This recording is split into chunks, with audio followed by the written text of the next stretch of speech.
There's a concept called living in your brand. If you have a brick and mortar, go to the brick and mortar. If you're an exclusively digital company, figure out what other digital companies are doing in your space and follow them on social and learn from them. There's 1,000 different great content ideas and trends that may not necessarily relate to your industry, but you could make that happen. This is Social Pulse Podcast Hospitality Edition, your essential resource for mastering the unique challenges of social media marketing in the hospitality industry authentically.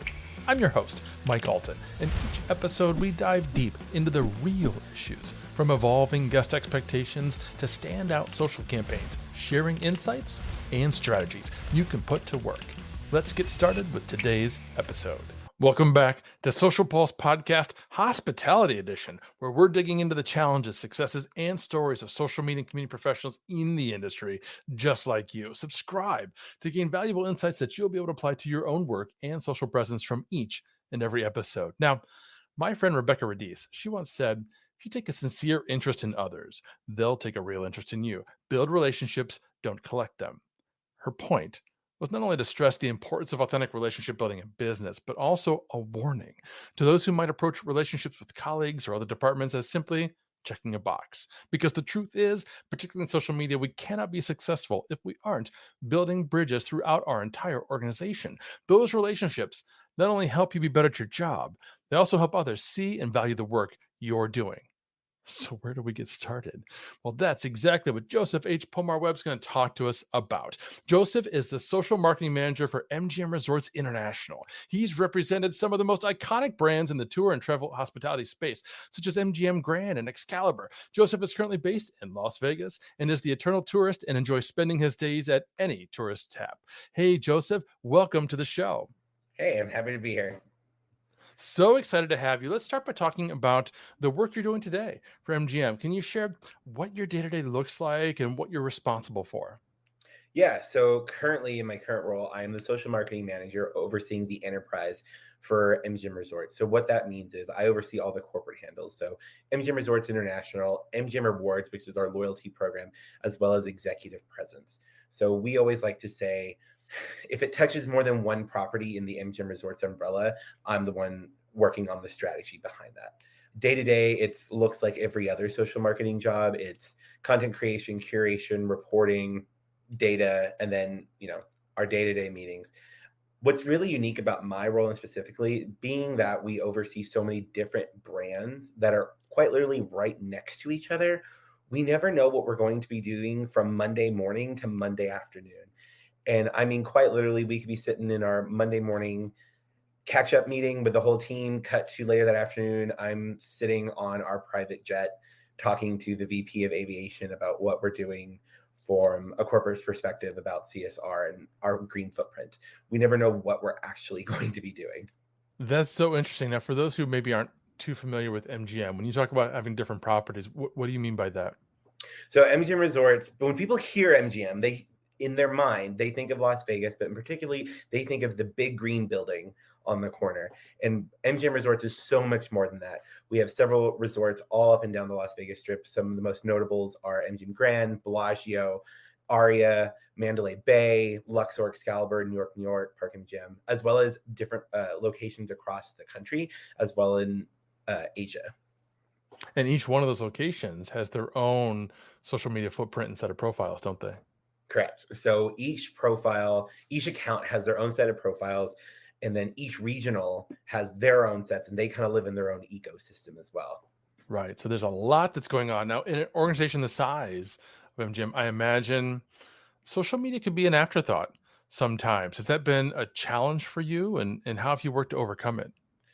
So I've been with the company now for about 5 years, and I will say from day one to day now, social has changed in its positioning in the company. So we used to kind of be an afterthought, but now for the most part, we are a forethought. So it's, what does social think of this? How can we produce for social? I'm not saying it doesn't happen. It still absolutely happens. Such is the plight of every social manager ever. But how we overcome that is making sure that we are showing up at the table. You keep kicking down doors every time you encounter one. And you also keep showing that you and your team can provide real value to your clients' business objectives. So if you can walk in and show why you're important at the table, your seat at the table will always be available for you.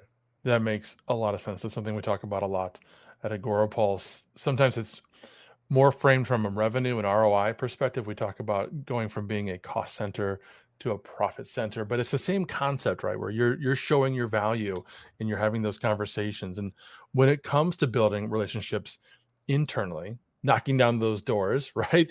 How would you recommend other social media managers actually approach that? Where should they start?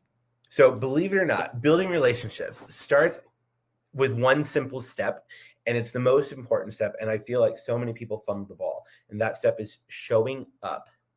Just show up. Meet with the people that are on your brands. If you think of yourself as a service provider, right? You're an agency of one, or in my case, you're part of a center of excellence. Show up to your brand partners. They know the brand better than you do. They live in it every single day. They have institutional knowledge that we're desperately craving as social media managers. Show up, give them FaceTime, talk about what you plan to do for them, how you plan to do it with them. And then most importantly, get to know them. And I don't mean on a surface level, like, oh, this is so-and-so, they're the director of marketing at this place. No, actually get to know them. Figure out a few of their likes, dislikes, if they have kids or not. Actually take an interest in them, because I guarantee if you can create cohesion with your team, you can create brand cohesion between what traditional marketing platforms are doing and what social is doing. That is a really huge point, because what you're doing by learning about people, below that surface levels, you're developing rapport, right? You're learning what they like, what they don't like. I mean, here it is. We're recording this on May 3rd. I know you shared with me that this coming weekend, there's a Cinco de Mayo things happening in Las Vegas. So we could already bond over tacos if we wanted to, right? Develop a little more rapport right there. You laugh, which means I know that I struck a chord with that. That's something we could talk about even more. I'm just curious now, in an organization like MGM, when you talk about brand partners, I'm imagining you mean like other departments in the company. What are some examples of those? So when I say, particularly speaking to MGM Resorts, when I say your brand partners, so MGM is kind of divided in how we take our marketing approach. So social media currently sits at the corporate level in a center of excellence. So that means there's no social manager physically sitting at New York, or physically sitting at Vidara. We have an entire centralized social team that oversees all the handles. So when I say your property partners or your brand partners, I mean actually walking into property and going to MGM Grand's marketing team, because you are an extension of their team, and getting to know them, getting to know rapport.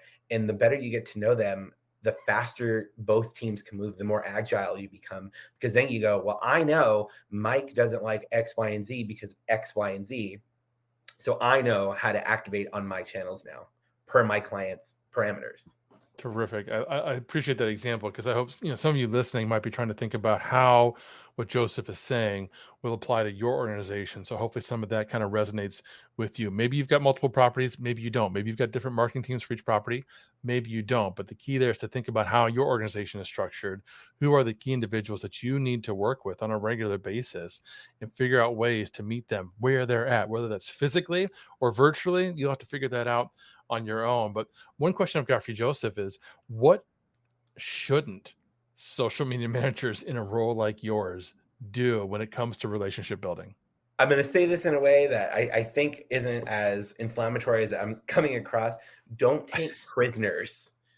I think it's really easy as a social professional to kind of be playing defense in every room you walk into, right? Because those memes where everyone says they can do our job because they have a Facebook page.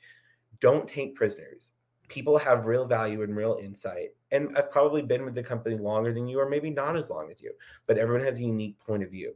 So don't walk into a room and say, well, I am the social media expert, therefore your opinions and thoughts and point of views are null. Everyone has something to offer. So always keep an open mind, and learn how to strategically say no. But most importantly, and probably more importantly than strategically saying no, would be how to find, well, we can't do A, but we can possibly do B, so that way you can find solutions. So don't take prisoners. That's the that's the best way to kill a relationship before it started. What a great piece of advice. Folks, we're talking with Joseph H. Pomar-Webb about building relationships and bridges throughout your organization and your marketing department. Now, I've got more questions for Joseph, but before we get to them, I'd like to share this quick clip from Jay Bear. Hey friends, this is Jay Bear, founder of Convince and Convert, and I want to take just a minute to tell you why I love Agora Pulse. Now look, there's a ton of social media management tools out there, but Agora Pulse has some really special features that my team and I really appreciate. I want to tell you about those. Now first, the mobile app for Agora Pulse is really solid. I travel like 200 days a year, so the ability to check all of my social media accounts from an airport or wherever else I happen to be is a huge plus. Also, you have the ability to moderate YouTube from within Agora Pulse. That's really handy too if you do a lot of videos, and you can oversee both paid and social media programs in the same place and at the same time. The team at Agora Pulse is also super to work with. They're really responsive. They're a great group. It's high powered, yet it's also affordable, and that's a combination I can get behind. If you haven't used Agora Pulse yet, check it out. Now, Joseph, I know the tips and the advice that you're sharing, they're not just things you read in a book. You've experienced this, the good and the bad. So can you share an example maybe of a specific time where having that kind of an existing relationship with a colleague or another department really benefited you and the company? So I'll talk about two different times. One, when there was an existing relationship that benefited us, and one when there was a relationship that we had fumbled the ball on, right? Mm-hmm. So an existing one was when I was the social manager over Excalibur. Luckily, I had built really good rapport with that team. We had become thick as thieves. I knew their personal lives. I knew one was getting married. Even though the three of us no longer work together, I still know what's going on with them. That's how close we actually became. And with that, one day, this off the cuff, my client walked into the office that I had posted up in and said, "Hey, just so you know, I have 15 grand that I need to burn that I set aside for you. We just have extra cash and I'm giving it to you," and walked out of the room. And lo and behold, that was the start of building some of the dopest content that I've ever was able to create. It aligned perfectly with the brand. We got completely ridiculous. There was quite literally fire involved. It was amazing. And so, you never know what a relationship will do for you. It might be monetarily like, "Hi, we can fund your pet project," right? Or even then, it may be like, "Hey, our company is in crisis, and I know I can trust you to hold this information close to you so that way you can do your job." And those things are very important. On the opposite side, there's times where we completely botch a relationship. So my team used to kind of joke and say that I was the great fixer. So if, our team fumbled a ball somewhere, "Joseph, you're going to move to this brand to go talk to these people." And it was my job to kind of fix everything.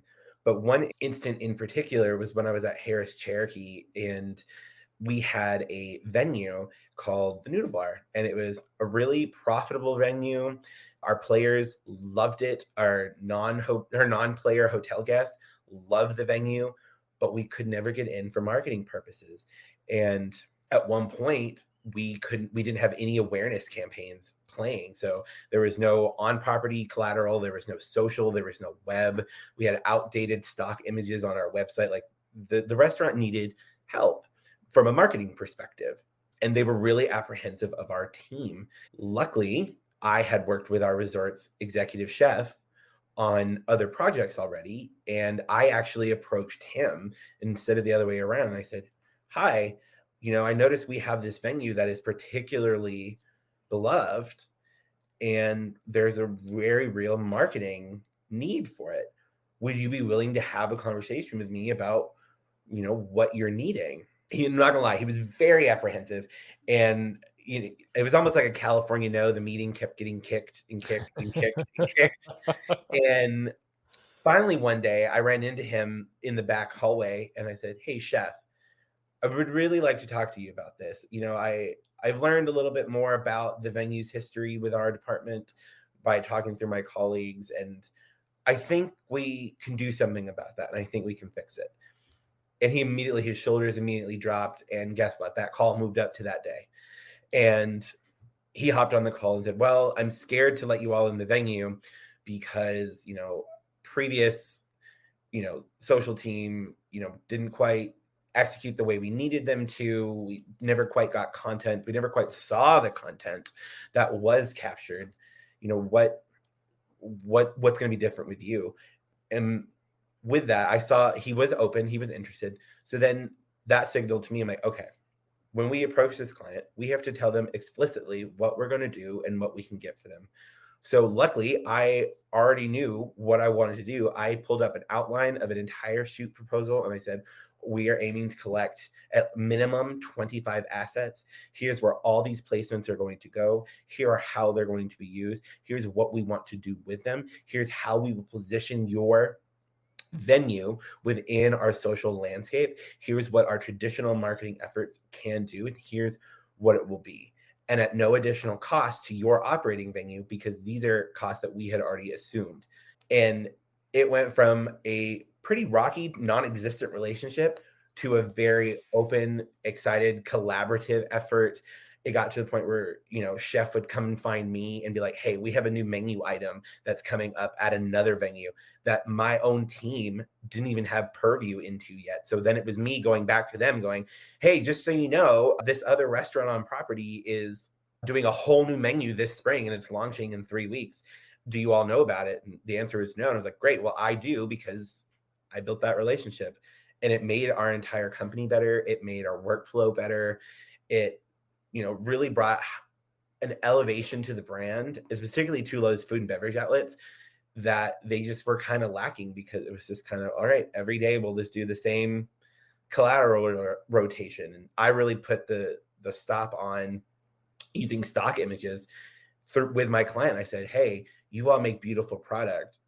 We're selling your product. Let's photograph and talk about your product. We don't need to be going to Getty and pulling a photo of Eggs Benedict when you make the damn Eggs Benedict in all of Appalachia. Let's do this now.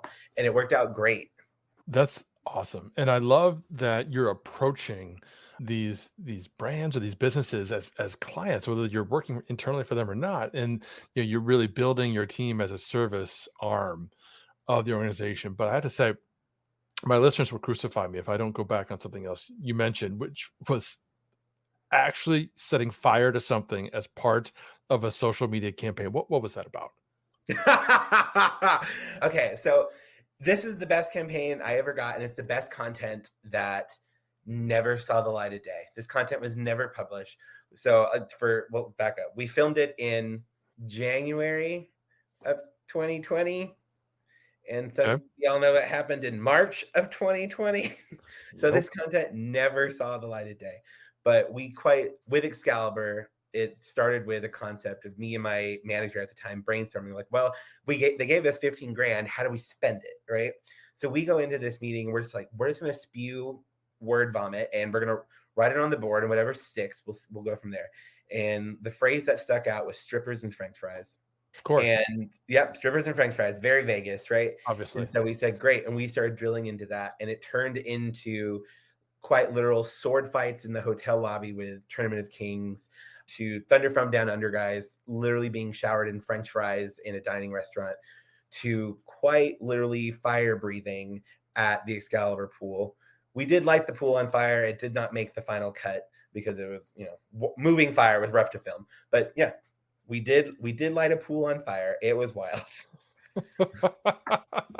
All right. Well, there's some interesting ideas for those of you listening. Maybe showers of French fries could be your next marketing campaign at wherever it is that you're working. But I want to shift gears a little bit, because there's this concept that I always talk about with the guests. And I particularly want to pull apart how you're doing it at MGM. And that is to measure the business impact of social media. You've got all these profiles. You've got these umbrella brand profiles, these individual property profiles. How are you measuring how the activity on all these social channels is actually impacting the business? So that's actually a really great question. And this is a question that we answer pretty frequently to our stakeholders, right?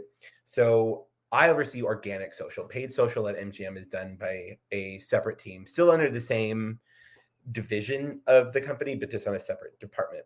And so with organic social, it's kind of hard to quantify, our actual ROI. And so we fall back on our engagement rate. So organic social, as most of us know, is all upper funnel. It is all about awareness, right? And so we fall back on how we provide business value through engagement rates. We talk about link clicks and impressions. And then we can go back and homogenize all that data and go back to our client and say, hi, we served your business need by driving an engagement rate of 3%, which our benchmark is 1%. It resulted in X number of views. It resulted in X number of engagements, X number of link clicks, driving traffic to the website, which the web team can then book and figure out, how much web traffic converted from organic social. Granted, it's organic social, so that's never like a super exciting number, but that is how we do it. So we use real-time data to adjust our social strategy. And there's been several instances, at least with my tenure at MGM, where we go in with a recommendation, say we want to do X, Y, and Z for this initiative. And in the middle of it, we realize it's not at all resonating with our audience. And so, we investigate our engagement rate. Why is it low? Is it the time of day? Is it what we're featuring? Is it people aren't even aware that this venue exists, especially when it's like a new venue. And so that is how we walk in and provide value to our company, is we provide them real data, real time. And we're one of the only legs of marketing. And here I speak as a social marketer, not just as MGM. We're one of the only legs in marketing that can adjust real time, right? It's very different than hanging a billboard and praying that, the billboard along the highway is going to pull someone in, versus, we can see real time, hey, this post is underperforming or this post is overperforming. We can adjust accordingly. Yeah, that makes a lot of sense. Another question I always like to ask social media managers is, what tools are you using? What's in your tech stack? Particularly if it's something either that's really like something that you rely on and it's bringing a lot of success to your department, or maybe a new tool that you found that you're really excited about. However you'd like to answer. Yeah, so we currently use Sprinkler. Sprinkler is a great tool. It is very powerful and it does move very quickly. One really great thing about Sprinkler is our reporting features, because we are able to customize reports to clients, so we can make all that data really digestible, because you have to think about who we're communicating to, right? These are people who maybe aren't even in marketing, right? But are a stakeholder for the company, or who are exclusively invested in traditional marketing. And so social metrics may be foreign to them, or they know enough to be dangerous, but not enough to, sit down and really explore the like meat and potatoes of it. So with Sprinkler, we're able to, build out digestible presentations, and then we can focus on storytelling reporting. So instead of going, we posted X times and we did X number of things, we can sit down and actually like thread together, like, because we posted X time and drove an engagement rate of X, we now understand that we should be looking for more content opportunity like this. We will continue to do this by doing A, B, and C. So that's currently what we use for reporting, publishing, asset management. We use Sprinkler. Another tool that we do have, and I've completely fallen in love with it, and I don't ever want to lose it. It's called Monday.com. I'm sure everyone is very familiar with the term Monday.com. That has changed my life. It has helped me not forget a task. It's made working alongside brand partners who are approving content a lot easier, more collaborative. Instead of sending an Excel spreadsheet and links to assets, we can have a real-time conversation in Monday.com and be like, we like this asset, but it needs to be cropped this way, or this wording is great, but we could tweak it this way, or the dreaded, hey, actually, this kind of misses the point because of A, B, and C, but then we can solve for that real time. It's also a fabulous project management tool just for what we do day to day, right? So I think every social manager knows the like posting and all of that is only probably about 5% of our actual week. The rest of it is, our actual job. And so that's where I'm able to keep track of, how I'm working on projects across the team, how, what my reporting cadence needs to be, how we make sure we're providing insight to other stakeholders that aren't necessarily social forward, but that way we can always come in with our recommendations. So Monday.com, 10 out of 10, chef's kiss. That's awesome. Those are terrific recommendations. My last question for you, Joseph, I'm just wondering, what resources do you turn to keep up with social media? And these might be people, blog posts, podcasts, videos. How are you keeping up? So this question is actually really funny. So I do get asked this every once in a while, and this is going to sound like a cop-out answer, and it is, but it isn't, because the way I keep up with social is quite literally being on social. There is no better tool. There's no, present company excluded, no better podcasts. You're not going to get any actionable, insight into what's going on those platforms than being on those platforms. And so there's a concept called living in your brand. And so actually live in your brand. If you have a brick and mortar, go to the brick and mortar. If you're an exclusively digital company, figure out what other digital companies are doing in your space and follow them on social and learn from them. There's 1,000 different great content ideas and trends that may not necessarily relate to your industry, but you could make that happen. For instance, that most recent trend from about a month ago, the we're blah, blah, blah. Of course that trend on TikTok, everyone was doing, including like companies you would never even think of. And that's the only way I really keep up with social, is being on social. Trends come and go very quickly. And if you're relying on a social marketing influencer or a podcast who, posts, you record in May, but the podcast doesn't post until June, that trend's over. Or this key tentpole moment has long passed. Or, we're talking about a tentpole moment, let's say Christmas, we're talking about it at Halloween, thinking Christmas is going to be one way. But then when we get there and it's like, geopolitical events have happened, there, is a bad winter storm, suddenly social has completely changed. So the best way to keep up with social is to just live on social. And I know that sounds like such a cop-out, but it is what it is. It's not a cop-out at all. I've got a sister podcast, our Retail Edition podcast, and it's come up in various forms, but basically the same idea: spending time on social media, following key individuals, keeping up with trends on the platforms themselves is the best way. Yeah, follow certain podcasts, read books, go to conferences, attend webinars to learn the good, solid strategies that you want to kind of imbue inside your employees or your team or your department. But yeah, hang out on social media. I know it's hard for social media managers who are spending all day there anyways to like think about spending yet more time for this kind of a reason, but that's absolutely the best way to do it. Joseph, this has been fantastic. Thank you so much. You've shared so many terrific insights. For those who might want to learn more about you and the work that you're doing, where can they go to find you? So you can find me on Instagram at Joseph Pomar, and you can find me on my LinkedIn as well, just Googling my name. Fabulous. We'll have the links to all those profiles and more in the show notes. Folks, if you enjoyed today's show, please find us and subscribe to us on Apple, the Social Pulse Podcast Hospitality Edition, and leave us a review. We'd love to know what you think. Until next time, see ya. Thanks for tuning in to the Social Pulse Podcast Hospitality Edition, hosted by Mike Allton and powered by AgoraPulse, the #1 rated social media management solution. Discover more at agorapulse.com. Enjoyed the episode? Please subscribe on your favorite podcast platform and leave us a review. Your feedback drives our content.